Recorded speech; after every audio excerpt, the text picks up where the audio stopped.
Okay.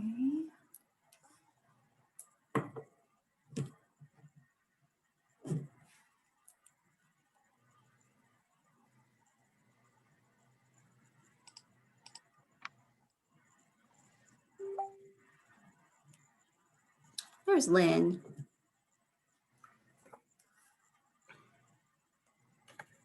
I have literally three Zooms going on. So just.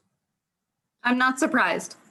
So don't excuse me if I start mentioning something that should have been happening in the other meeting, but I'm going to be here in this meeting. Don't worry. Thank you, Lynn.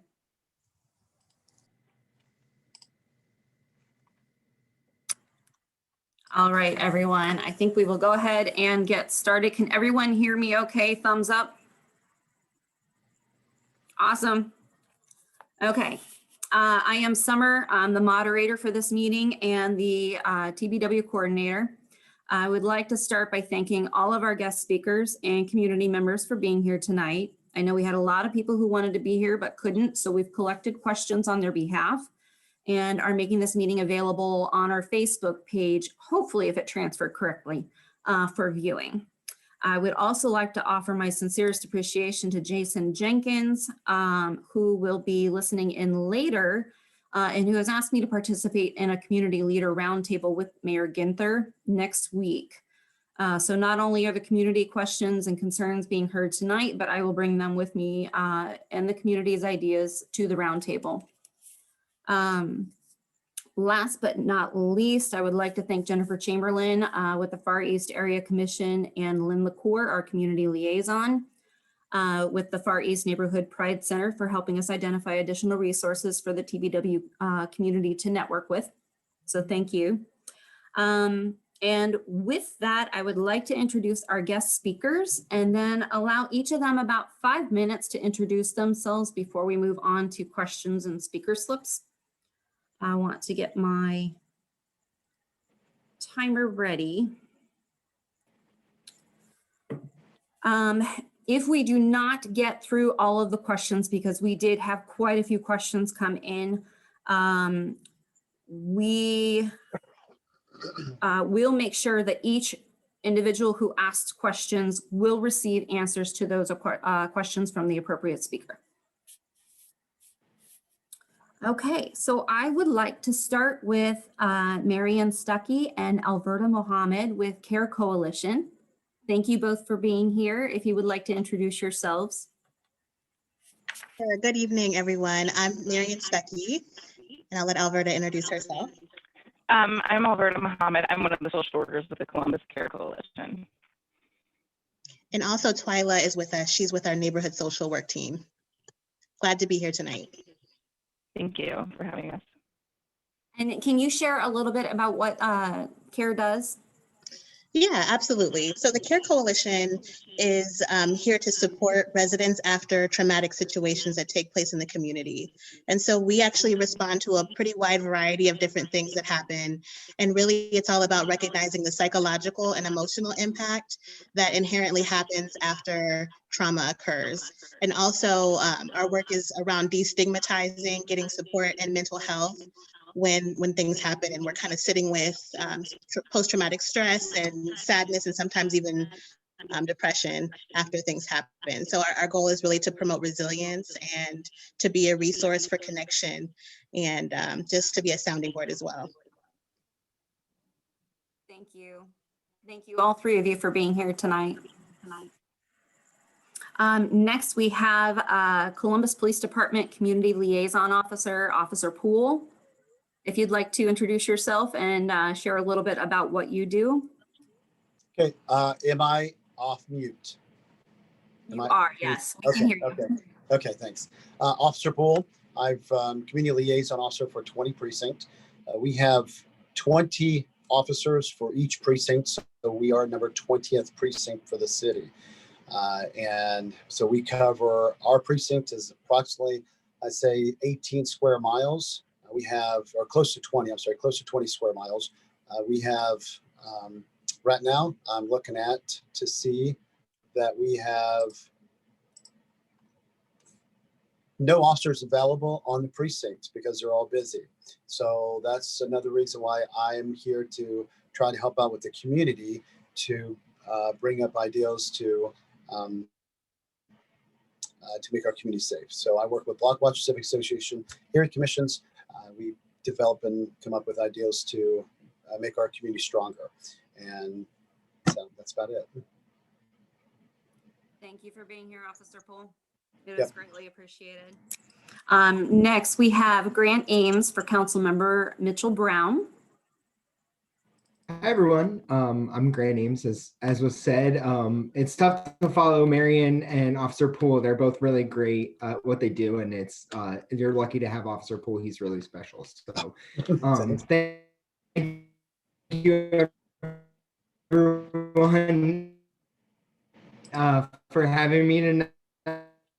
I work for Councilmember Mitchell Brown. He's been involved with public safety here in Columbus for about 25 years, a little bit more than that. Was a former safety director for the city for a long time. Worked with both the Division of Police and Fire to be where we are today, and certainly a strong advocate for both of those divisions and making sure that they have what they need to get the job done. So I'm here to answer any questions. Happy to share some information. We're launching a lot of violence prevention initiatives through City Council and the Mayor's office. So I'm happy to speak to those, as well as continuing some programs that we think have worked really well. The Safe Streets Initiative being one of them, making sure that we have bike patrols in the summertime. We'll have about $3 million worth of overtime for that this summer, and making sure that we have those officers out on bikes this year. So I'm happy to answer any questions and speak a little bit more if anybody has one. So thank you so much for having me. Thank you, Grant. And we have City Liaison, Far East Neighborhood Pride Center, Lynne LaCour.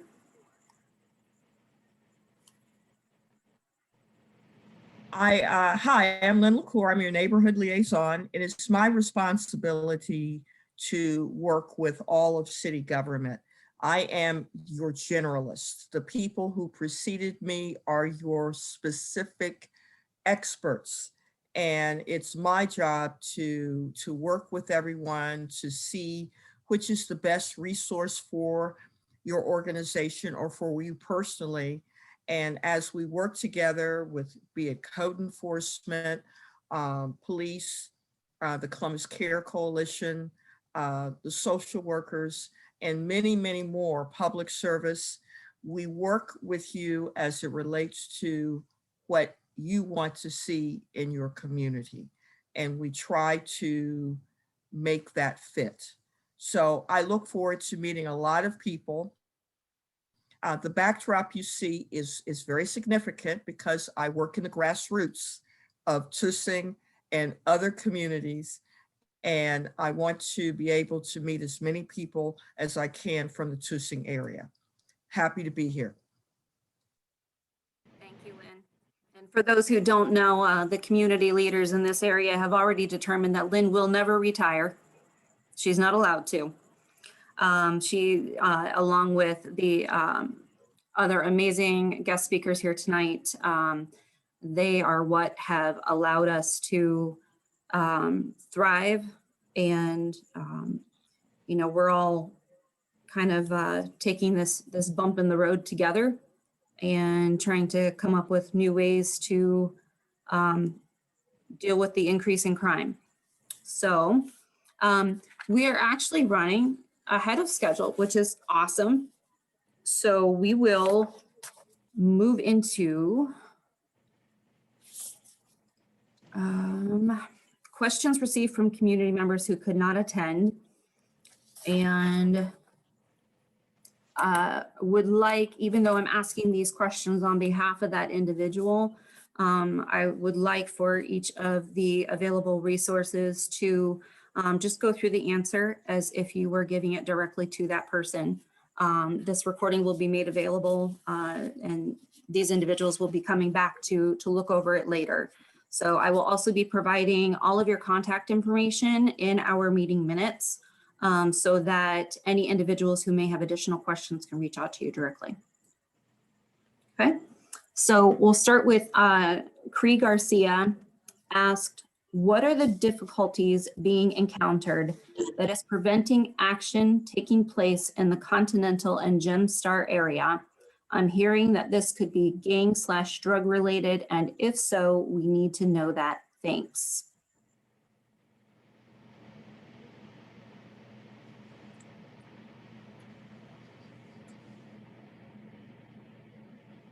Did everybody hear that okay? Okay. So this is going to be in related to the shooting just over a week ago that Is this, left. is this for me? This is for anyone who can answer it. Okay. So I'm gonna ask the question, and then anyone who has the expertise and are in a position to be able to answer it, it's greatly appreciated. If we don't have an answer, if we can all network to find out who would have the answer and how we get that answer back to the community.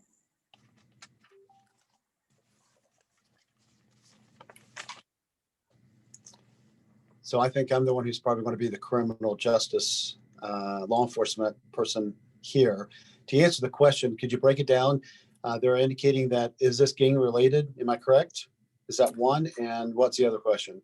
If it's gang or drug related, and what difficulties are being encountered that is preventing additional action to be taken place, I think in regards to the case itself.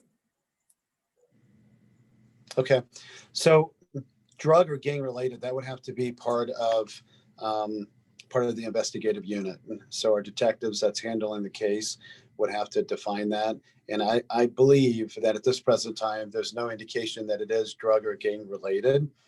Unfortunately, it does sound like it's an incident that just happened to be occurred in your area. Unfortunately, the homicides that's occurred last year, a lot of them have occurred, just happen to be the person that was a target, just have to be in that area. I do believe that the area itself is not a gang-related area. There's no indications from the community that there's a lot of signs unless somebody shares that with me. So my contact number is 645-1420, or my email address is jpoole@columbuspolice.org if they want to be anonymous and or send it to me privately wise. But at this present time, I do not have any knowledge that gang activity or drug related is occurring within that area. Now, is it possible that the individual could have been? That is possible, but as an ongoing investigation, I am not sure whether that they would be privileged in providing that information to you or not. But if there's any information that the community has, because from what I've heard as of today, that it has not been solved yet. So the suspect has not been arrested. So I do know that every minute counts as far as solvability wise. The further it goes along, the harder it is going to be solved. So if we have any witnesses that are out there that potentially could lead to identifying the suspect or arresting the suspect, we encourage you to either forward that information to me, reach out to me, or contact the detective that's on that case. At this present time, I do not know that name. Summer, I don't know if you know that name or not, the detective, if you want to provide. If you do, if not, then definitely forward it to me and I can get that person connected to the detective. But at this present time, our intelligence bureau in our criminal intelligence unit, which used to be the gang unit, has not brought that attention to me that we have a gang issue in your area. Officer Poole, what is your phone number? 645-1420, 645-1420.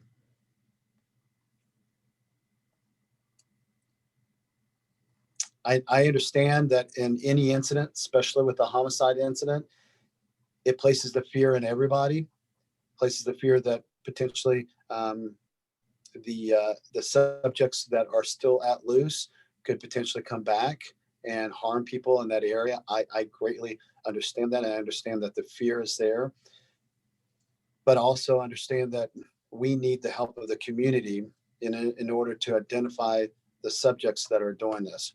And it may not even be in your community who knows this. Maybe it's somebody else in another community that you may know that knows who may have done this. But either way, if it is somebody that the victim is aware of or has knowledge of that potentially could have done this, it's a possibility a family member or friend may have knowledge of who did this. And anything at all, whether it's somebody's surveillance camera that may have picked it up, somebody outside walking their dog late at night, seen something suspicious, whatever it is, provide that. And again, whether it is because of heightened awareness is now or anytime in the future, if you see anything suspicious, give us a call. We may not be able to respond immediately, but it's always nice to have that opportunity if there's an officer in the area when something occurs. Thank you, Officer Poole. We will make sure to pass that information on to Cree, and we do have the detective's information for that case. Trying to find it on my phone right now. So hopefully I'll have that before we hang up. If not, I'll include it in the meeting minutes for anyone else who might want to contact them directly. Okay, next question is,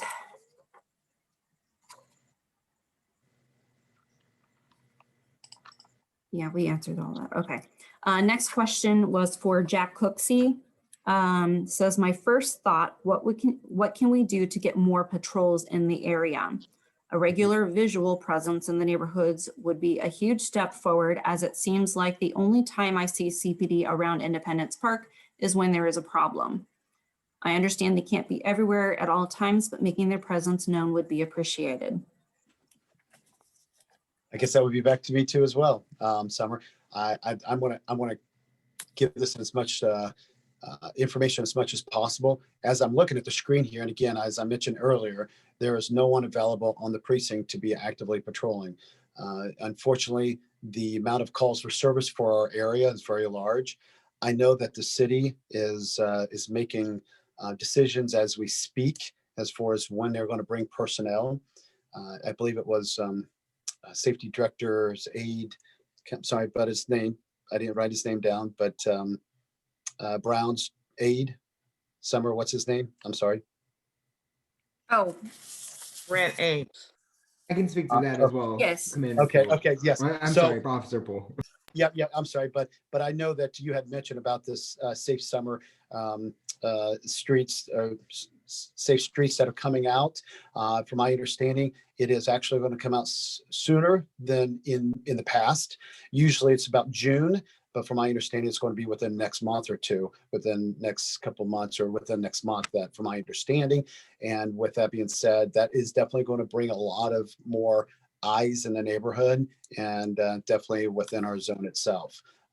But as far as we speak here wise, I'm sorry, but the entire city is hurting with the violence that's occurring. I do know that when the officers are free and available to actively patrol, they are definitely patrolling in the areas that have the most recent violence. And it is a possibility that somebody may have not seen him for a while. So I apologize on that, but unfortunately, we're doing as much as possible. I'm sorry, fortunately, we are doing as much as possible, but unfortunately, it's not doing enough because we just don't have the personnel to do it right now. And I do know that with the big change with our new chief, our intern chief is not making any major changes right now. I know our previous chief was actually in the process of redistricting, was in the process of planning on redistricting our officers. I do know that was in the works, but now since it has shifted a little bit, and we don't know what is going to be expected in the next 3 or 4 months when our new chief gets here. I know that our existing chief, intern chief, is going to halt any major changes, any organization changes, but he will definitely provide, with the assistance of the city in the safety director's department any personnel that would provide us any services when it comes down to the safety wise for violent crimes. Can you add anything to that? Officer Poole, you just gave us some really good news that Safe Streets would be out in, instead of June, in maybe next month. They didn't give me the exact month, but they said it's going to be a couple months before the normal time. Okay. So I'm thinking if it's usually in June, it may be in March. That's where I'm Okay. thinking, or maybe Okay. April. Yes. And we have our own Safe Streets team. So it's very important that people report anything that you see as a that's crime related, so that we can be on record to the need, and Tussing can be on record to the need that they need safe streets, and that you need safe streets to work in your community also. Thank you for that information. Absolutely. And I can't iterate enough that, for us to be effective as police officers, especially as a community policing, which we're striving to become more and more like, especially with patrol, to optimize the positive contact between the patrol and the community members, in order for this to occur, we also need that community contact as well. So the community needs us to provide us with that, that communication as well.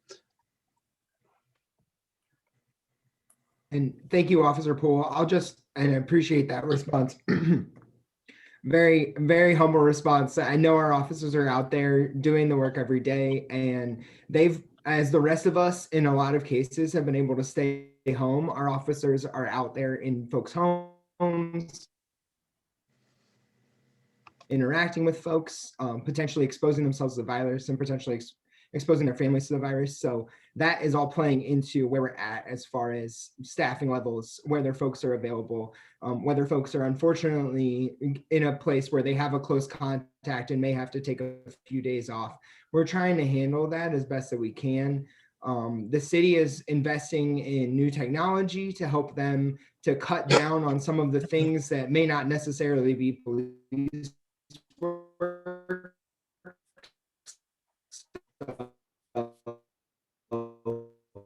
Whether that's report taking, whether that's interfacing, so that we have more officer proactive time, that they have availability to either respond to calls for service or have that active patrolling.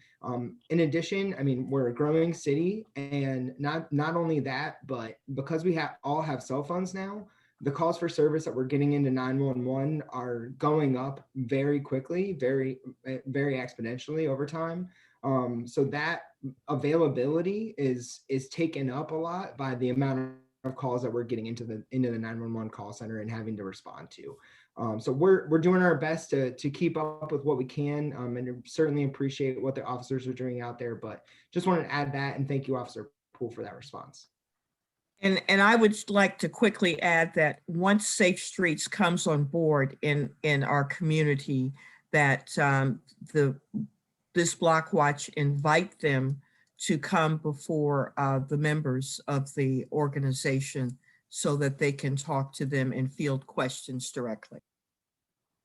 I will say that Safe Streets is an amazing program, and the officers who work it are amazing. So we will absolutely invite them back. I know several of them on a personal level, and they're just really good people, and they're great with community interaction. So we look forward to having them in our community, and especially a little bit early if we can. All right. James Rogers asked, what are the possibility and chances of city cameras at the Tussing Freedom Trail intersection help out with vehicle IDs with the neighborhood shootings, business robberies, and property crimes in that area? So I'll give Officer Poole a break. I can take this one. We can absolutely, I've already seen the question, I had them sent to me earlier, so I've actually forwarded that over to the Public Safety Department. As you can imagine, we have a pretty big demand for those community cameras, and we have a list that we keep. We have a specific person within that department that kind of manages our camera system and makes sure that we're installing those cameras, keeping them up to date, making sure that we're installing new cameras and getting them online when we can. I will say that most of what goes into that determination is 2 or 3 things. One, we talk to the patrol officers in the area of what are they seeing, where do they think it's going to be most effective. We look at crime patterns in the area as far as whether it would be reasonable to have a camera there, whether it would catch a lot of what we're looking for. And then finally, that last component and an important one is the community input. So I would say if that would be a location, or if there are other locations that you'd like them to be, calling through on one and having that filed, both the Public Safety Department as well as the Police Division track that, and they will keep track of that to determine where locations will be coming up. I will say that list is kind of long, but certainly we'll make sure that it's added and we'll keep. Thank you very much.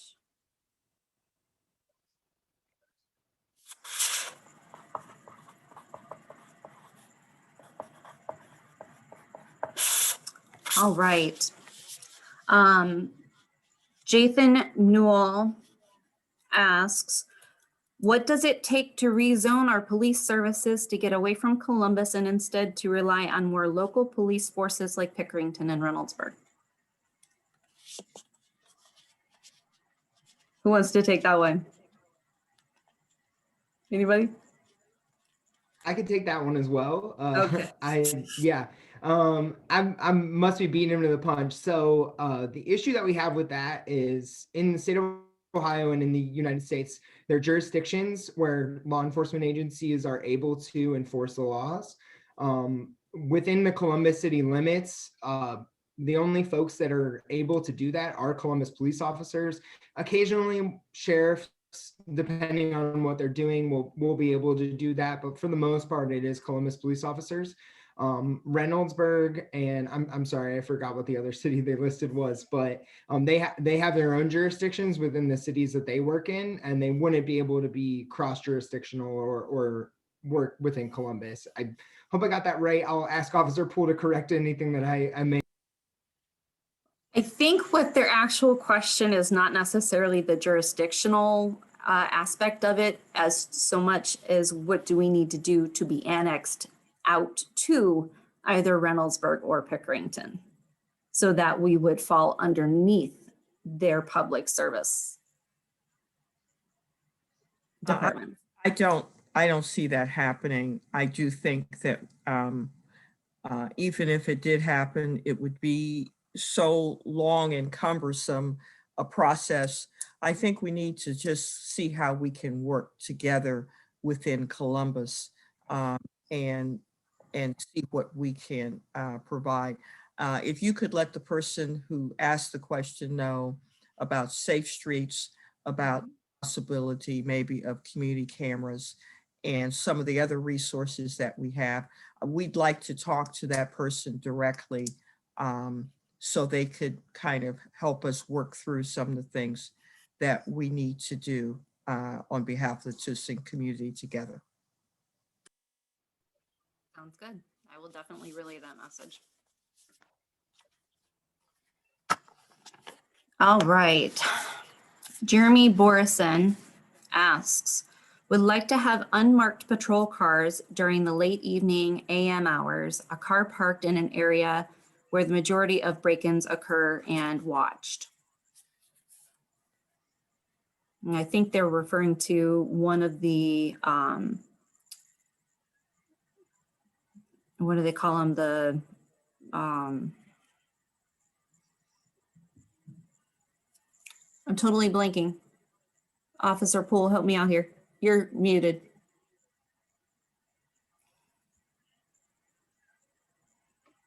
Are you referring to covert officers? Covert? Yes, Covert? undercover. Yes, but the vehicle, I'm blanking on the name of the vehicle where they use a a dummy vehicle that is, Okay. Yep. I got what you're saying. We used to have what you call a bait car. yes, Bait car. Yes. The bait car was only a type of car that would set up for, a potential area that may have increase of stolen vehicles. And then we basically set up a car out there, either leave it running or leave keys in it or something like that. And unfortunately, we have found that a lot of times when we set up cases like that, and this is again, it was years ago, set up cases that would actually put more danger into our community, because they would get in the vehicle and they would take off, and then now you have a high-speed chase on something that is, a theft of a vehicle, a theft from a vehicle. And that would put more people in danger when that occurred. And then also we found that that it wasn't as effective because we don't know when they would hit. Unfortunately, it's just not our area, 20 precinct. A lot of times it's hit or miss, and especially in our area, it would spend a lot of resource manpower to set up on and watching the vehicle and hoping that somebody would take the bait. Now I know that depending on the investigation, sometimes we do have certain vehicles that are equipped with surveillance that we may set up, but those are very few and far between. But we would use those in critical situations where we need more evidence, or for a more hideous crime, for instance, like homicide, or a continuous something that may end up being a federal crime as well. Sometimes outside agencies assist us on those type of incidents. But as far as setting up, if that's what you're referring to, that type of situations where we set up a car, that is not going to happen.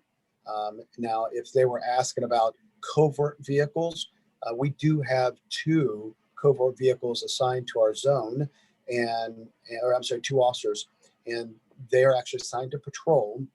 And they actually go around, and I'm one of the officers that provides information, intel, as far as any problems that we have. Like, for instance, say the likelihood that a business will get robbed at this location. I got intel. I pass it on to them. They may set up on it and see what's happening, or send that over to SWAT as well. So hopefully that was able to answer the question that he had.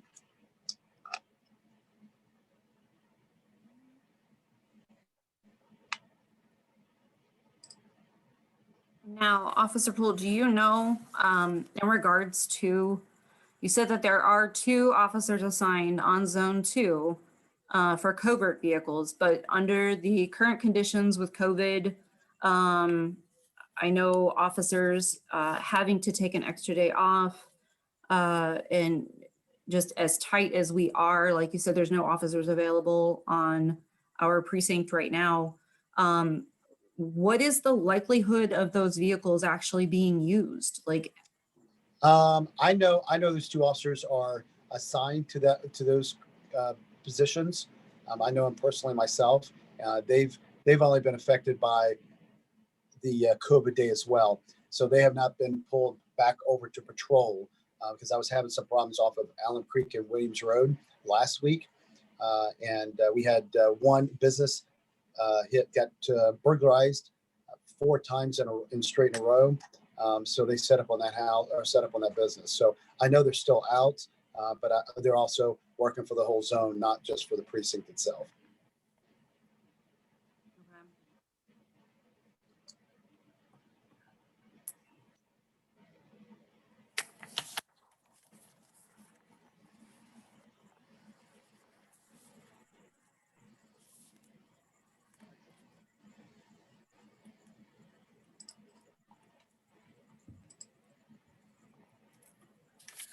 okay. Lindsay Wood asks, what is being done to keep criminals in jail and not release them shortly after an arrest? I see several news stories that crimes are being committed over and over by the same offender. If they were kept in jail until they have court, perhaps the crimes would lower.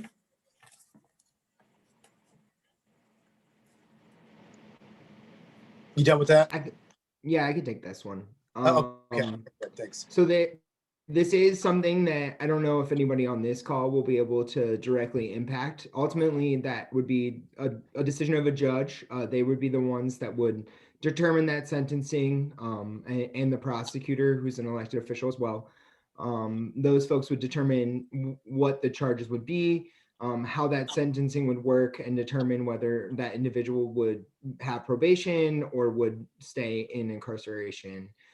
I will say that specifically in regards to gun crimes and gun violence, that is a heightened offense that we're definitely taking very seriously. I know that the Southern District of Ohio attorney has been charging folks with weapons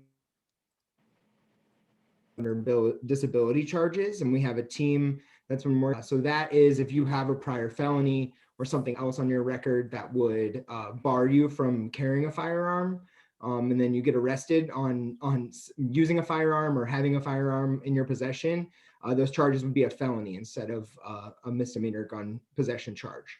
So those are something that we're taking very seriously and trying to do our best to address violent crime that way, as well as other ways. But that is one specific thing that we're definitely taking more than seriously and making sure that we're handling that way. And I can also add on this as well.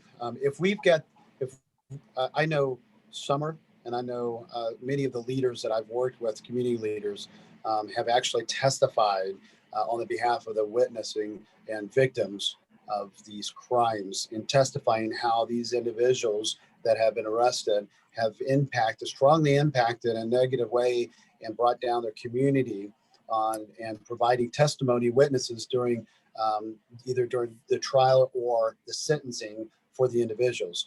And I have found that is to be a very, very impressionable image on the neighborhood collaborating, working together to be able to go to court or send letters or emails to the prosecutor and and obviously will be presented to the judge. So when we have a case like this, for instance, like this individual here, that very sad day for the person that died last week in your neighborhood. Hopefully the suspect will be identified and arrested. This would be a good time for the community to step up and reach out to the prosecutor in a professional way and share with them how this has impacted the community and place fear in the community, so that when it's time for sentencing, the judge and the prosecutors can hear, and potentially the jury can hear too as well. It does make a big impact. And I know that Lynn, if you want to say anything on that. Yeah. Jason Jenkins, I know we had just talked about this today in terms of what's going on in the courts. And in his absence, and he'll probably, when he gets on, can maybe elaborate. But I just want to make a couple of suggestions. First of all, when we had the Far East Neighborhood Price Center open, when we had community actually sitting down meeting, we would invite judges to come and raise questions with them. Yeah. And that's one thing. This organization can do that also, and it could be done virtually. Number two, there is a justice program where they have people in the community sit on a panel. So when something does happen in a neighborhood, community leaders can assist. And I know Larry Marshall, you're very aware of this. I forget what it's called. Yeah, the Juvenile Restorative Justice Program. Okay, Restorative Justice Program, where people play a role in what that sentence is going to be. And finally, the intention there is to keep the juveniles, the 14, 15, 16-year-old juveniles, out of the criminal system where they will be educated in criminal ways, but to put them back into and apologetic to the community to go forward with a proper life. Thank you, Larry. And lastly, it was just mentioned that there is an opportunity for letters, or if there is a situation where someone has done something wrong in your community, that letters to the judge or someone coming representing your community. I've seen it make big differences in a community. in an outcome. And, hey, Lynn, and I'll briefly give this, and you know exactly which one I'm talking about. Over at Independence High School, we had literally about approximately 40 cars. That there were all cars that were left unattended, running unattended. We had approximately 40 cars stolen within a 30 day period, and we ended up having catching the 2 individuals, finally charging them, and finally linking them to at least a number of those stolen vehicles. And in that case there, myself, I was informed of what's happening. I represented the community. We had another couple community leaders follow up with us. We actually went, and these were both juveniles. Now, juveniles and stolen vehicles. And, you know, unfortunately, it's just one of those things that juveniles don't get a lot of time. So in this particular case here, we ended up getting almost a year of jail time with them, and they had to serve in the community for community service to continue with their probation. And Lynn helped me out with getting some work for those 2 juveniles, and one of them succeeded, completed the program, and I'm pretty sure he's in good hands with himself and making good decisions. The other one didn't do so. He moved up north of Columbus somewhere, and the last I've heard is still getting in trouble. So the way I look at it is we got half. We got one person, and but that's an example of how if we get to know who what's happening, we can collaborate and work together, get the community and address the issues. And we were also able to bring the crime analysis in there to show that the following 2 or 3 months, that it went from having 30 to 40 car thefts in a month, all the way down to couple each month. That's a dramatic change. And with them being arrested in jail, because the first time they were released and it started picking up again, and we immediately caught them again. So that was, I'm sorry I didn't include that, but that was something that was on us too as well. We were able to use that.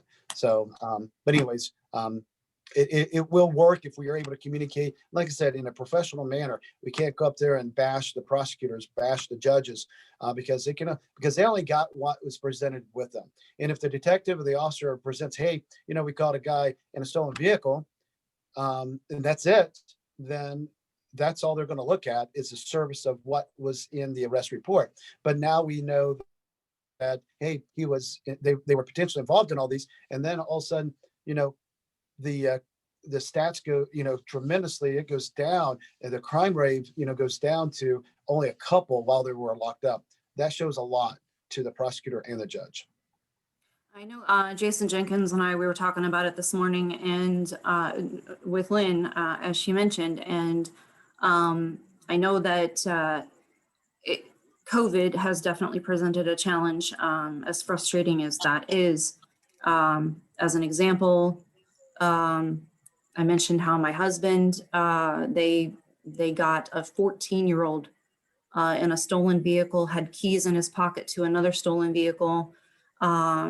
They did the arrest. It's 2 felonies. Judge released this kid on his own recognizance. 2 hours later, CPD picks him up in another stolen vehicle. And so I think that is certainly a concern, because in the Choosing Block Watch, we've actually worked with Jiza Page as well in regards to individuals who commit crimes within our community, returning to our community to do community service, as you said, in that community in which they committed the crime. COVID unfortunately affected that, but I know we're kind of struggling with these kids. They have this impression that I'm 14 years old. It doesn't matter if you catch me. It's not going to go on my permanent record. They're just going to let me out. I'm going to go do what I want to do, because they know that the repercussions aren't there right now.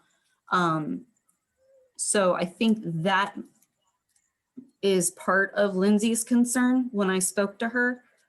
I don't know if there's any more comment on that specifically. Especially when you've got these kids that are so young. How do we keep them in jail? What would you recommend a community? I'm sorry. What did you say? Community what? What would you recommend a community member do? What do you think would be their best course of action in order to get that concern heard and heard by the right person? And you're talking about if the person was arrested for a crime, is that correct? Correct. Like you have the, Yeah. in regards to these teenagers. And again, like I said, when I mentioned to the juveniles that were caught with the stolen vehicles, I went directly to the prosecutor's office. 2 community members went directly to the prosecutor's office to address our concerns. And I believe that is probably the best route, is to ensure that if we got to know that the person's been arrested.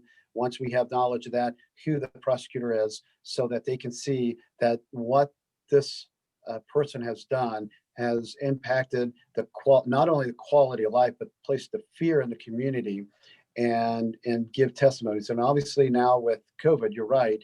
I think it'd be more of an email, maybe even a Zoom or a phone conference. But the big thing is knowing who the individual is, finding out who the prosecutor is, and then communicating with the prosecutor and showing the seriousness of this. And again, when we have, during an episode that we have, unfortunately, there's a lot of people that were released because they had to release a lot of individuals out of jail. And there's, they have to make decisions. They got to make decision who goes, who doesn't go, how bad is this? But when we draw, it's like this, when I write a report and I guess an arrest report, I have to draw a picture so the prosecutor, the judge, or whoever's looking at it can see what's happening. And even if if the detective is aware of what's happening, he or she can also write that in the report. But the big thing is our prosecutors, they need to be heard by the community. And Lynn is absolutely right. We've had this in our community block watch coordinators meeting. We've lacked that because of what's happened this year. We've had great speakers. We've had great guests. We've had judges, prosecutors, magistrates. We've had people from the courts, city council members, a lot of training brought into our community. And once they're inside and you have contact information with them, that's a great network. And now you can go directly with them and knowing the process. But unfortunately, this past year has really hurt us all, especially with that face-to-face contact. But to answer your question, the best thing for the victim or witnesses, or when I say victim, you as a victim in a community, you are a victim that's a crime that's happened in your community. So you should be able to give it, testimony on how this has impacted you and your community. So hopefully that answers the question, Lynn, or Summer. Yep. And Cree actually had messaged me and she asked me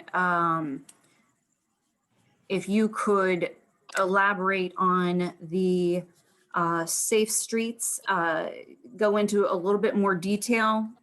And I apologize, that's going back several questions, but she couldn't jump on to ask herself.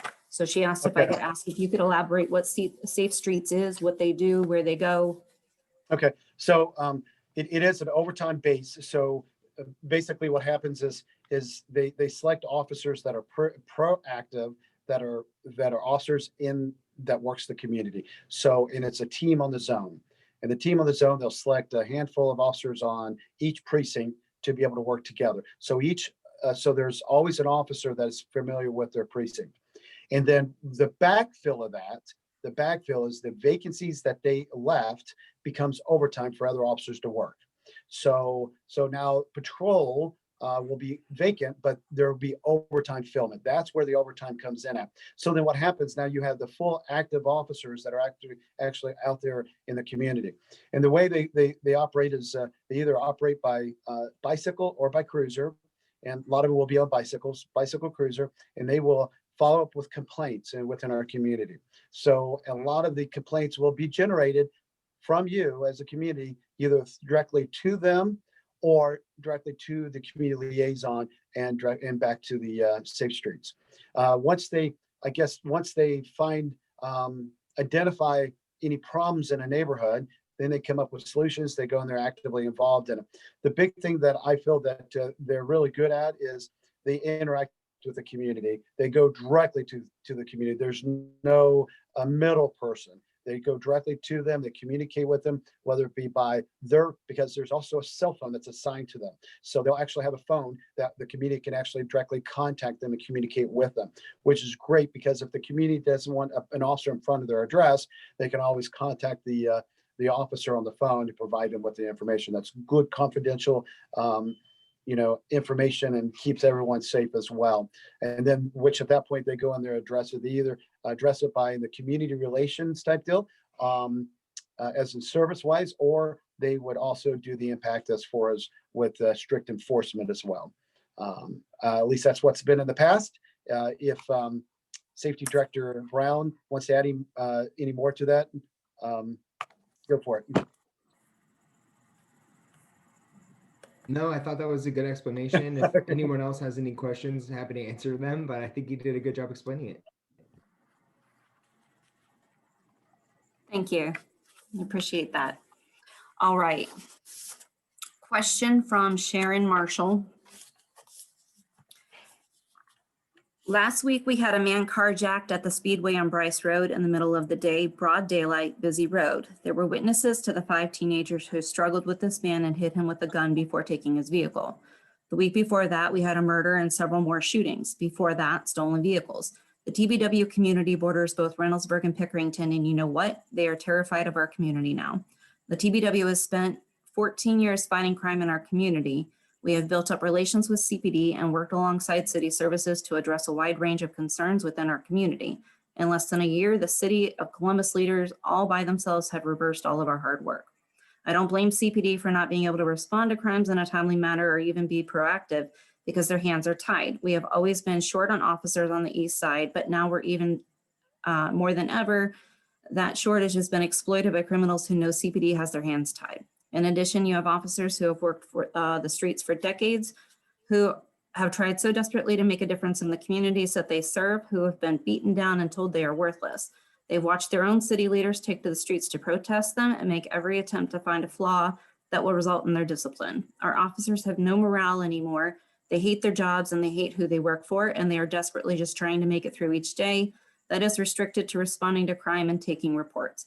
Their ability to be proactive and interact with their communities have been stripped from them as crime has exploded. Instead of encouraging and guiding our officers, and instead of building and adding onto programs that encourage community relations, city leaders have told them you are doing wrong and we will find out that you are doing wrong and we will deal with you. Our city leaders have proven to be the most ineffective boss over the Columbus Police Department, and know that does not fall on Chief Quinlan, that falls on the individuals who are most responsible over all our city, Mayor Ginther, City Council, and Zach Klein.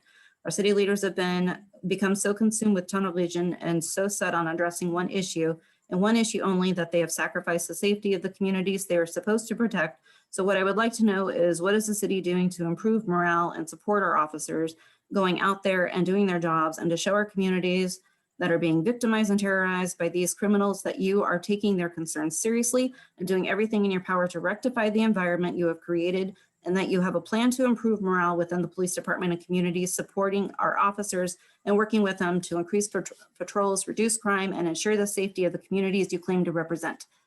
I told her I would try to get that in under 2 minutes. Well, if that's directed to me, but unfortunately, I won't have to decline to answer any of those questions. The only thing I can say is that I do know that our city officials and our city division supervisors are collaboratively working together to come up with plans. As far as with some of the stuff that's comments about some of the officials not supporting us, I do know that we do have the support. Obviously, there's people out there, I don't care who you are or where you're at, some people just don't support us, but we've always had that, whether it be from the community or not. Unfortunately, during this time that we're at, and the pandemic is not only affecting everyone in the community, but it's also affecting every entity within the city itself. So we will have our have our commander, the Zone 2 commander, at our zone or our block watch coordinators meeting. So I would like to, if you don't mind, send that to me Summer, and I can send that to him so he can maybe address it at that time he's attending our next Block Watch Coordinators meeting, which is, I think, next week or 2 weeks from now.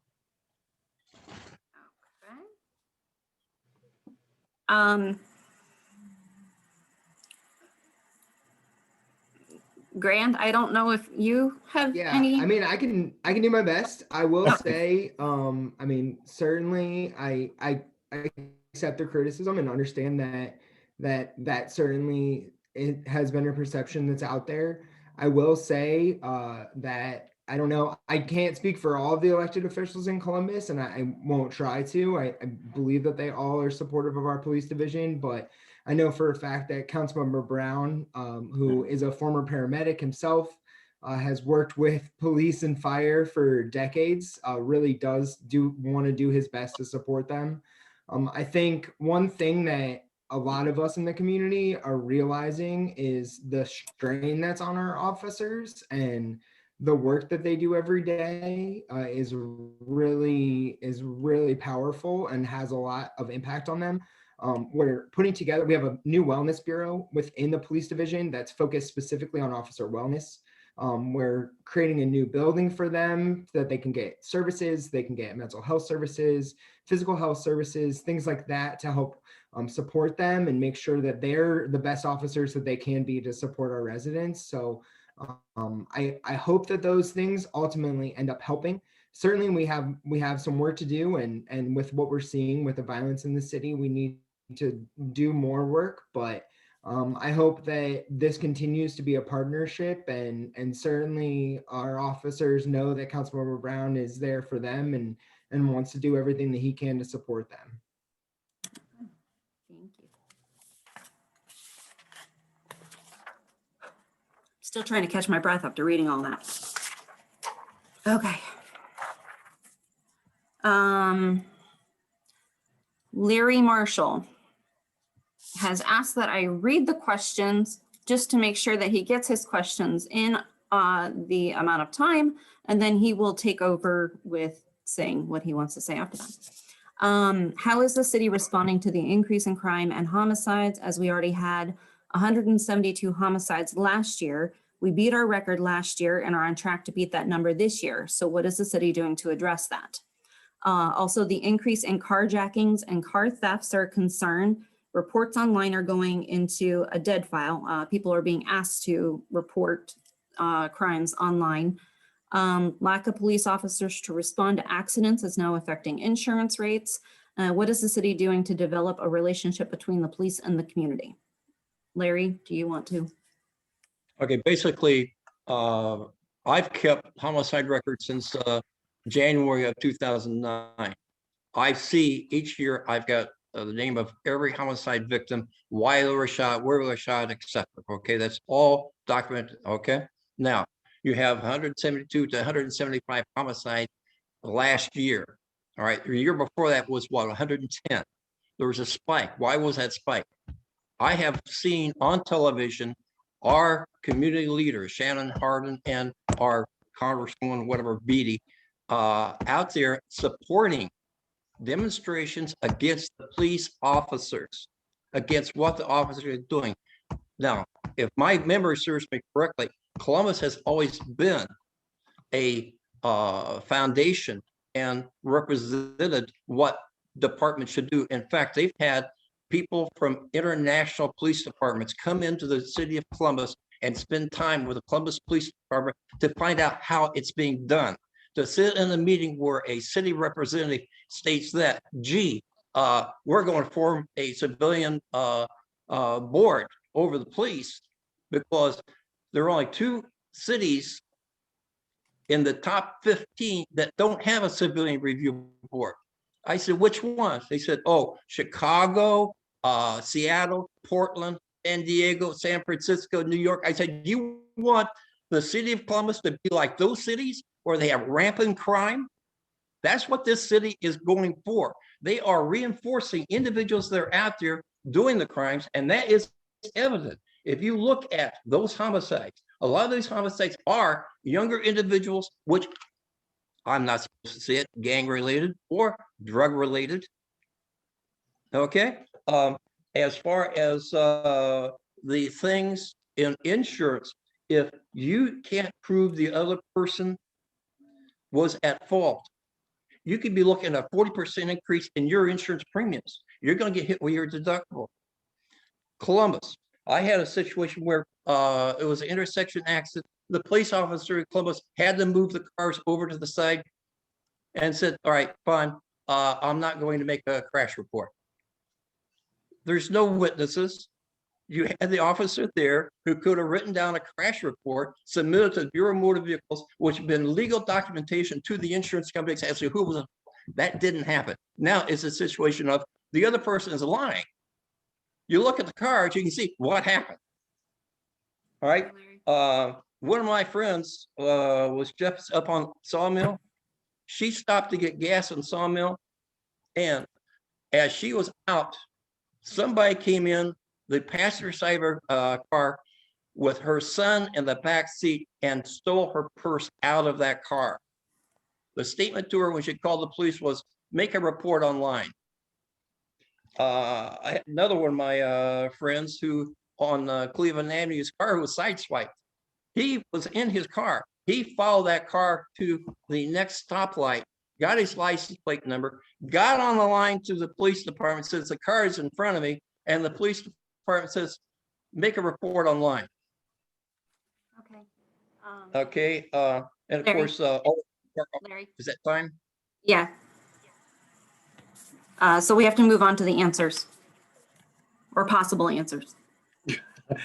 There's a lot there. And there's a lot of stuff that there's no way that I can dive into that. That's something that I would, and again, would want to present to some supervisors to be able to answer a lot of that. But when it comes down to the robbery and the shootings, unfortunately, I've seen the crime spike throughout the United States. And of course, it's hitting the larger cities more than the smaller cities. But unfortunately, it has increased throughout the United States. I do believe that we're still comparable, being the 14th largest city in the United States, second largest city in the Midwest, or Mideast, or is it Mideast? That we, in comparison to Chicago, I think we're second in line. Compared to everything that we've got going on for us, we're still, the lowest in crime itself. But that is unfortunate that we are taking the hit, the brunt of the violent crimes that's spiked in the past year. I'm hoping and that this new year will bring a new light, and also we will have some hope that the violence will decrease. I do know that our homicide units are filling in temporary jobs assignments for assistance as well. I do know that our academy is taking a new lead into evaluating on how they're training the recruits on community policing. They're going to take a whole new stand on that. They're actually going to, with this next class, 134th class, they're actually taking several weeks after they complete their coaching and work with the community, directly with the community themselves. So I'm excited for that. But as far as the whole picture, I don't have the answer for everything that you've asked there. But those things I do know. If the aide for Safety Director Brown want to add to that. Yeah, I'm happy to. So I mean, absolutely, we've been seeing this across the country. I will say a lot of our violence prevention efforts that we've instituted over the years, especially after 2017, after we had 124 homicides, are relationship based and are in person. We have things like Cap City Nights. We have, I'm sure this Black Watch puts on a national night out. These type of things that are effective crime prevention tools are effective ways to get young people engaged, whether that's through school, whether that's through recreation centers, whether that's through sports programming. Unfortunately, the pandemic's just wiped them out. And hopefully we'll get back to them this year. I hope when we have a summertime and we can have some more time outside and we can get kids together again in a safe, peaceful way that will help to calm these things down. Most of what is going on, and I won't speak in generalization, but most of what's going on is interpersonal relationships that are causing this crime. It's young people that are getting into arguments with each other over something, and it's leading to an altercation that is ending in some type of violence, and that's really unfortunate. But certainly it's something that we can work with them to learn those interpersonal skills and become better at working things out. And I'm hopeful that we can move forward with that in the future. I don't know if that answers the whole question, but that is at least my interpretation of what's going on here. And certainly we're going to work to institute those things, institute new things that can hopefully help more in the future. But we're not going to stop trying to address it, and we'll certainly see what we can do. My question is, why isn't the city pounding their chest and saying how great of a force we have if they're training international police departments and being the magnets? All right. You have to say, whenever a chopper is in the air, you call up dispatch and they tell you what's going on. So you can tell your Block Watch members, this is what's happening in our community. Okay. So they can help out. I'm going to go ahead and unfortunately I'm going to cut you off there.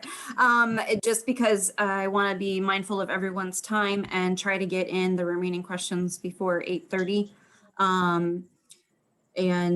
So I strongly encourage any additional questions. As I stated, contact information will be provided so that those can be directed to the individuals who can best answer them.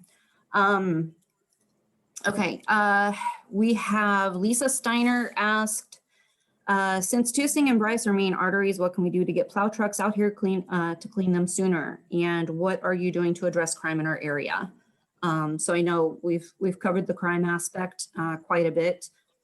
Lynn, would you be the best one in regards to the plow question? I'm sorry, within what in terms, I heard the last question, but would you like me to do as it relates to the last question? No, it was the one question, since Tusing and Bryce are main arteries, what can we do to get plow trucks out here to clean them sooner? To get what? Plow trucks out here to clean them sooner? You froze on me. Plow trucks? Yes. Oh, okay. I just saw an email regarding the road warriors, and so God, I'm still thinking we're on crime here. Okay, Tusing and Bryce. This is more of a safety issue just because of all the accidents and everything. So okay, in that aspect. Okay, let me follow up on that. I would like you, with all the questions that I heard, it would be really nice to get maybe a bullet point for each, if you could put those questions into kind of an issue form and just kind of give me a bullet for all of them. I'd appreciate it. And I will definitely check on the plow trucks tomorrow. Okay, thank you, Lynn. All right. Doreen Levy asks, what can we do to get cameras in the neighborhood, like shots fired cameras? And I know we had touched on that at an earlier question. So I'll touch base with her in regards to that process, and then get in touch with you guys about specific locations. Because I know Independence Park, Continental and Gemstar, those are all definitely areas of concern, in addition to the Freedom Trail and Tusing. Grace Wagner asks, states in other cities or municipalities, they park empty cruisers to deter speeding, So I wondered if they can maybe park a cruiser in a specific area to see if that might deter some crime for a few hours each week.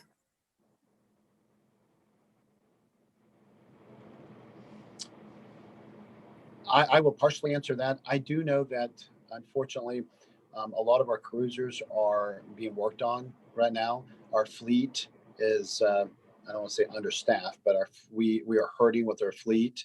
I know some of our precincts are using older vehicles because of and again, I hate to say it, going back to the pandemic, but unfortunately, a lot of people has been off work as well, even in our garages where they have been not able to work on our regular cruisers to get them fixed. So I know that we are lack of those cruisers.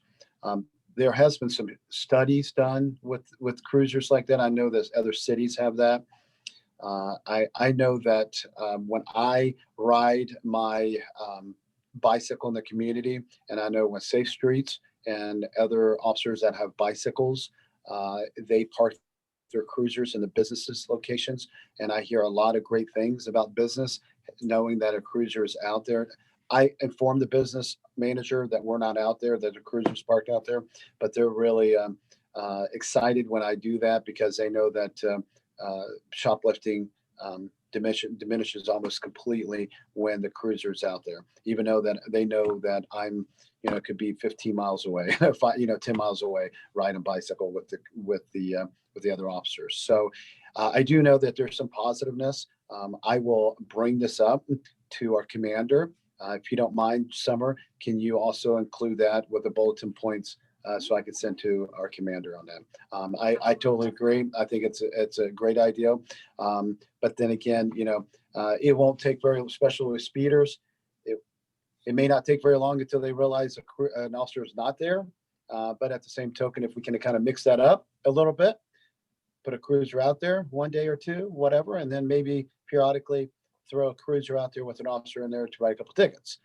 So I think that's just kind of mix that up a little bit. I think that would be a great idea. Okay, I love it. Out of curiosity, when you say that a lot of cruisers are currently being worked on, does that also contribute to a reduction in officers on the road, or are they having to pair up? No, I think we have enough cars out there that with the number of officers we have that are either single officers or double officers that have not changed. It's just, I believe, with a lot of people that have been marked off because of COVID and been sick or been quarantined, their staffing level is low compared to like ours as well. So I know that they're behind on fixing the cruisers. It's not like we don't have cruisers, we do. It's just that a lot of them are being repaired. And again, we want to be careful what type of cruisers we stick out there. We don't want a cruiser out there that has a lot of equipment and stuff in it being unattended, because next thing we know, somebody's stealing our computer, radio, and stealing all of our equipment out of that cruiser. So we want to be careful on how we approach this as well. I know in the business wise, when I park my cruiser there, they know that my cruiser's out there, and I just asked them to keep an eye on it as well, and call 911 if somebody breaks my car. So hopefully that Officer Poole, you mentioned the staff level. Did you mention that about 33% of officers, I think, are in quarantine because of COVID? Is that correct? I don't think that is now. We've had a high percentage. 33% is a high number. I don't think it was that high, but we've had a lot of officers that have had, because we are exposed. We're exposed to the worst of the worst, and that means that we're exposed to the elements of the virus as well. And when you have an officer that has the signs of sickness and the signs of what the COVID virus is potentially could have, they want that officer to be quarantined until he or she gets gets checked, gets tested, and then still be quarantined for a few days after that. And unfortunately, we are on the, I think it's called the waste or wait list there's a word out there. I'm not sure if it's called wait list, but that I think we have 100 officers so far out of 1,900 officers that's been given the test. I'm sorry, given the vaccine.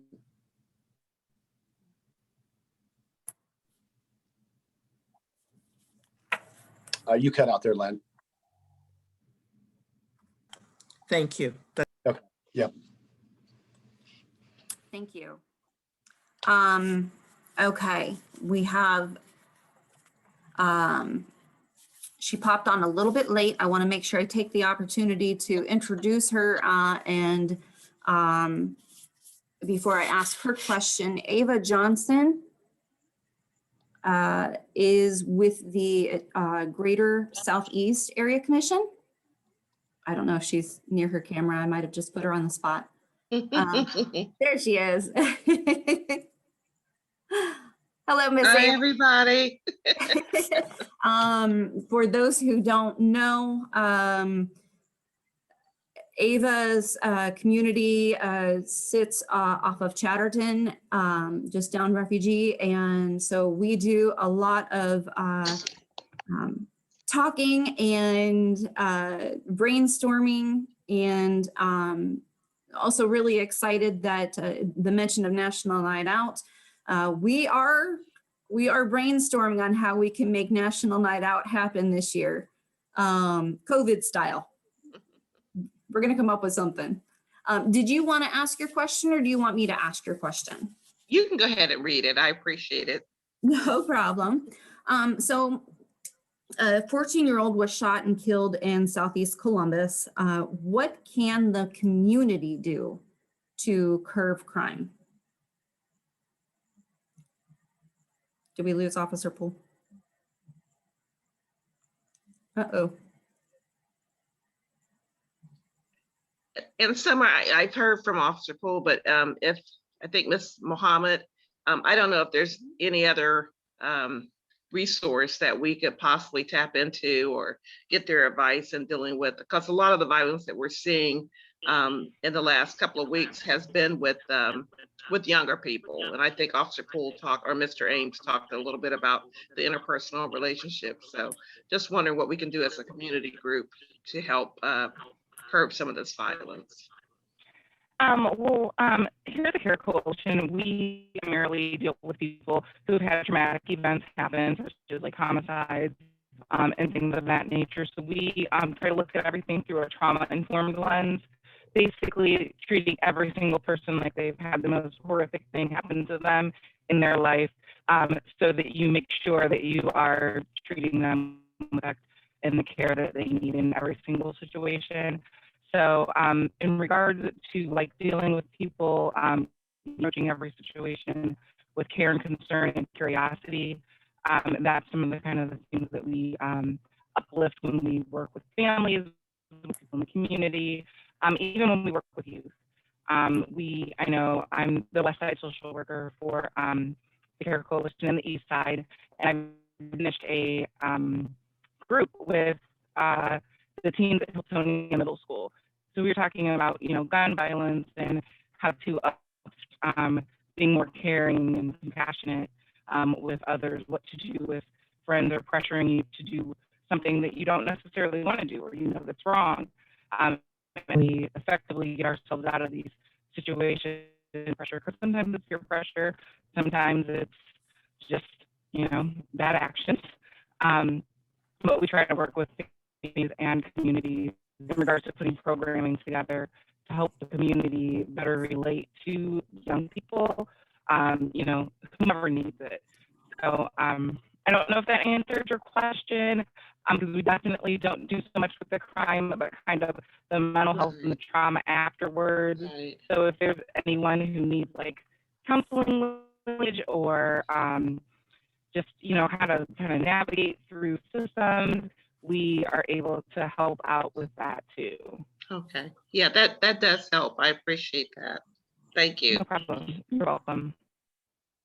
Thank you. And just a quick story of something that I've seen be helpful in the past. So I have a lot of interaction with different community groups, Actually, a few weeks ago, I had a group of neighbors that were noticing that there was a young man living in a house by himself. He had the adults that were in the home weren't there anymore. He was starting to act back, have some bad behavior, had friends coming over that were doing things that were kind of having issues in the neighborhood, things like that. And I got in touch with, we have an apps program through our Recreation and Parks Department, Applications for Purpose and Pride. And they do a really good job. They have a team that goes out. They try to connect with the young person, talk with them about services that they could need. So if in that type of situation, the young man didn't have any food and so nation and building that rapport helps on the front end, so that when he does go down a path and has other influences going on in his life, he'll have that relationship with an adult that he can lean on and have that conversation with. So we're trying to create those relationships the best we can through that program. So I would say if you have any specific instance or anything that comes up, I have a phone number for the apps program. I would say give them a call, talk with one of their counselors about the situation, try to give them some info about the young person. And they do a really good job of doing their best to connect with them pretty quickly and then continuing to follow up with them to make sure that they're touching base. So I can share that number with Summer as well, but I'll just share it. It's 614-645-8430. And Grant brought up a good point about engaging youth. Unfortunately, the Tussing area does not have a rec center or isn't even close to a rec center.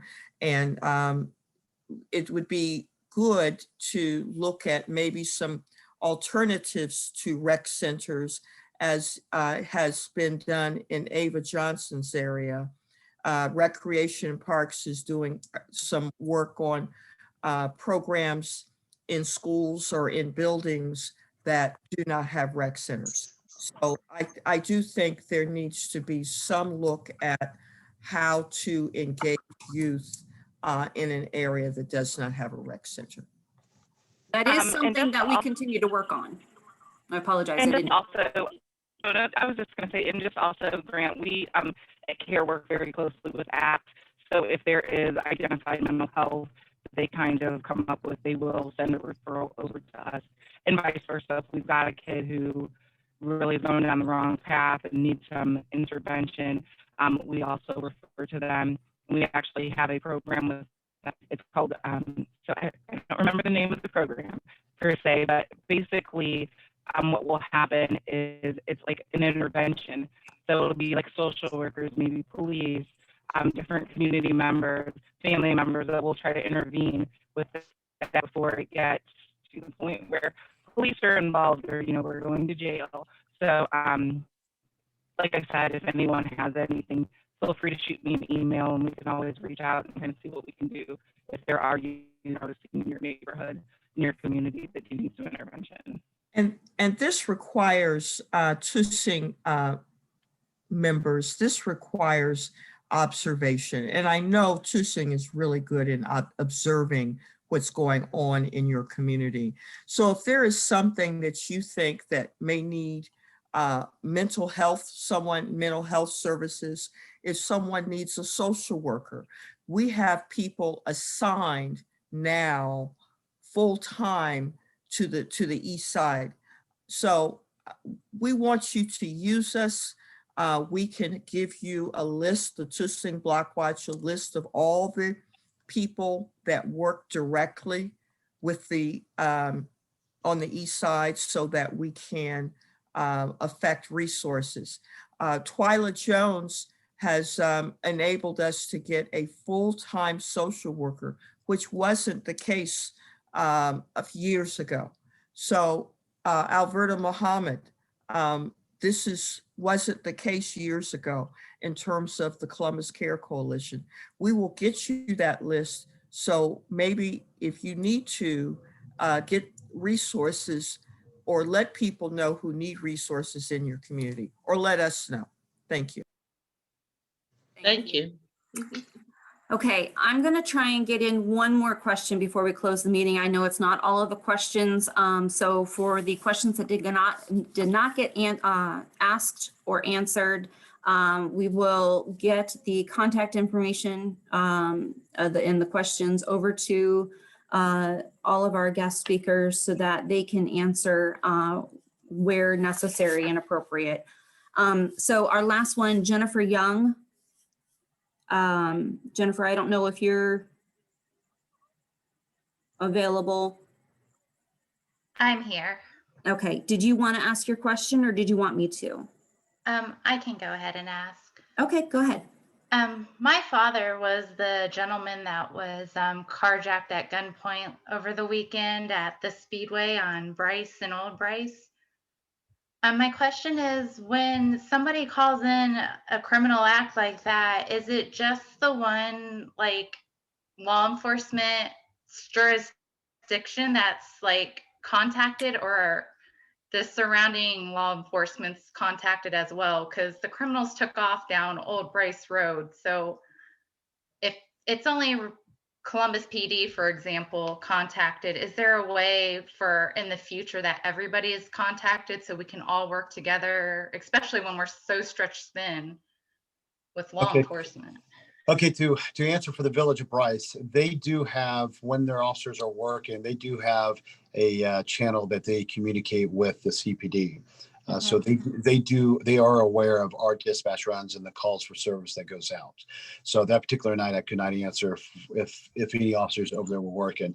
The county and as well as I know the county also has radio. They do monitor our channel as well, but I don't believe Pickerington and Fairfield County or Reynoldsburg has a direct monitoring radio station. I know that they have the ability to do it, but I don't know if they do it on a regular basis or not. I do know the county as well as the Village of Bryce. I know they monitor. Now, what will happen as well is when a violent crime like that occurs, our dispatcher will contact one of the other comm channels, which is another dispatcher, and they will notify the adjacent officers, departments, and advise them of what occurred, and especially if it's a situation like this. Hopefully that answers the question there. I have two quick questions. First of all, Jennifer, is your dad okay? Just minor injuries physically. I mean, obviously, I don't know how he's feeling mentally. I don't think any parent will admit to their child how they feel about something having a gun pointed at them. Alverta, in terms of the Columbus Care Coalition, can you connect with Jennifer? Yeah, absolutely. For her dad. I mean, this is very important. And I want the two of you to exchange phone numbers. Also, Officer Poole, can you let us know, because all of us have to get gas from time to time, what we can do to keep from this happening again and again? Well, unfortunately, if somebody's going to be a victim, there's not too much that we can do to be, if somebody comes up on us quickly, there's not a whole lot that we can prevent them from attacking us. But what we can do is, and again, I do not want to put any blame on any victim at all, because they should not be blamed at all. But what I can share is that, just constantly we need to watch our surroundings. We need to see any suspicious activity that's occurring. We need to ensure that we are parked close enough to the window of the building, as close as possible, if that's possible. But we also need to not let our cars be running, place the keys in our pocket. We also, need to keep the items in our car, such as the passenger side locked, the passenger doors locked. We need to make sure that our items, such as our purse and any valuable items, are not visible, because that's what's happening as well. People are pumping the gas while somebody goes on the passenger side door and to take their purse or personal items. And the big thing is being vigilant, being very vigilant and watching the surroundings. That's one thing that I can't stress enough. When I'm pumping gas, as a matter of fact, the other day I was I came from the Dayton area. I had to stop by a gas station it was late at night. It was dark. I was thinking the same thing. I was like, I want to pump gas here. I'm looking around, making sure I don't see anybody that's next to a pump, next to a building. And if again, I'm thinking to myself with the recent increase of crime that I've seen, that's came across my mind, and I'm thinking to myself, I'm armed. What am I going to do if somebody approaches me? They were going to charge me and rob me. So I'm thinking to myself, how do I protect myself on that? I don't want to be the type of person to be all over the news saying that, an officer or civilian shot somebody for nothing. So we want to make the right decisions as well when that's happened. If you have that gut feeling or just don't feel comfortable, it's late at night, just go somewhere else or wait until to fill the tank up during the daytime hours. I don't know if this happened during the daytime hours. I don't think it did. Am I correct? It It did. happened in the afternoon, Middle of the afternoon. It was in broad daylight. It was in the broad daylight. Okay. All right. Yeah, he was exiting the gas station and they approached him as he was getting into his car and circled him. Okay. Alverta, what is your phone number? What is your phone number? 614-645-6836. And I will be in the office tomorrow, so feel free to give me a call. If I'm not at my desk, just leave me a message. Jennifer, if you want to talk to Alverta first, I know how men are. They may not want to talk directly about, a traumatic situation, but I do think this is important. Right. Jennifer, also, we have a folder full of information that's new to trauma. So when I speak to you and get your address, we can send it out to you. I'll put my card and stuff in there. You guys can kind of look through it as a family. And if he wants to link or he wants, linkage to services, we can do it that way so he doesn't kind of feel like who's calling me about, whatever, like how does she know this stuff? So I don't know. So we can really touch base. Okay, thank you. Officer Poole, can I ask you one other question real quick? Yes, ma'am. Yes. What do you suggest, luckily my dad didn't have his house keys with his car keys, but I was thinking what would I do in that situation? And I know a lot of us have keyless entry where we don't even take our keys out of our purse, what do we do in that situation if somebody, should we separate our keys from our purse? Because I feel like if someone's gonna approach us, I would just have to be forced to give them everything, unfortunately. Yeah. A couple, I guess it depends on the scenario. And of course you can never predict on how this is going to happen. In a situation, I wasn't sure what the particulars is, but if you're in the vehicle yourself and you're in the process and you're driving, I've noticed that on James Road area up on Broad in Maine, we've had an increase of robberies where the individuals are approaching the drivers as they're either waiting at the traffic lights or they're waiting in the parking lot and they're robbing them and stealing the vehicles as well. My suggestion there is if you see something suspicious, turn the vehicle on and go, hit the gas and go, ask questions later, get the heck out of there. And I'm not saying run a red light or anything, but if you got to do whatever it is to protect yourself from the danger of what's happening, you got to protect yourself, and you just have to explain what you did. As far as with your keys wise and your purse, females typically don't have pockets, but I definitely keep the pocket, your keys in your pocket.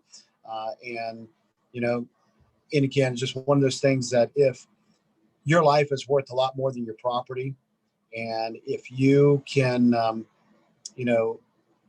if you can keep your items secured and away from their view or away from them from having them, great. But if you've got to give it to them, just like you said, you got to give it to them. And the thing is, this is with your home address, your home, you just may have to change your locks. But which in that point, I would get an alarm system, try to do everything as possible to better secure your home as well. But I would reduce the number of keys that you carry. I would definitely do that. Reduce the number of Social Security cards. Obviously you don't want to carry that. Passport, you don't want to carry that, but just reduce your number of credit cards. Make sure you get contact information if your credit cards get stolen. So those are things that I would definitely be concerned with. And again, you know, we sometimes, and I fall into that category too as well, and I see it on a daily basis. Sometimes I get kind of oblivious of my surroundings a little bit, and sometimes I just got to remind myself that I've got to continuously watch my surroundings. Officer Poole, you mentioned a lot of good information, and just if you could ask someone in the safety department to put in writing maybe a protocol for, you know, to keep us safe and as it relates to these hijackings, because they're happening a lot. If you could ask for something that we could give to all the block watches, I would appreciate it. Well, I will be sending that to you here shortly. We do have some material on that. Okay, so unfortunately we are out of time, everyone. And again, I apologize if we did not get to, we were not able to get to all of the questions this evening. We had so many wonderful members ask so many wonderful questions. So I am so grateful for all of them asking those questions. Again, if we didn't get to your question and you didn't get the opportunity to speak, we will still make sure that your questions get to our guest speakers and that they are able to get in touch with you to answer those questions. And we will also include the answer to those questions on our Facebook page. Officer Poole, we'll work with Officer Poole to have an additional meeting on safety for the community. A lot of the safety, several of the safety tips that he went over right now, but also other concerns and fears that people may have that Officer Poole is able to give some, you know, some great safety prevention tips at. So I would like to sincerely, again, thank all of our wonderful guest speakers for being here and for answering all of the questions. I know some of them were harder than others. But our community would not be as great as it is without guest speakers like you being so willing to come to our community and, you know, for caring and being here on a weeknight at 8:41 in the evening. So thank you again. I apologize for keeping you over the allotted time, and so thank you again, everyone. We will get the meeting minutes up within the next couple of days, along with the answers to all of the questions for the guest speakers. I will, because we did have some more questions come in, I will also forward those because I know those might not have been included with the original set of questions, just to make sure you have everything. And then I will reach out to each of you just to make sure I have the correct contact information. Oh, I think I froze. Yep, my computer's telling me it's time to, you know, get going. But I will reach out to the guest speakers, make sure we have correct contact information to go into the meeting minutes. And I can still hear you. Okay, cool. And Alverta, thank you so very much for those publications. We are actually going to put those on our website as well. I think it froze again. Yeah, I think it froze again. It keeps freezing on me. And we will get that information out. Okay. So thank you very much, everyone, for coming. Greatly appreciated. Thank you for the amazing questions, the amazing answers, and for being a part of this community. Thank you. Thank you, Thanks. everyone.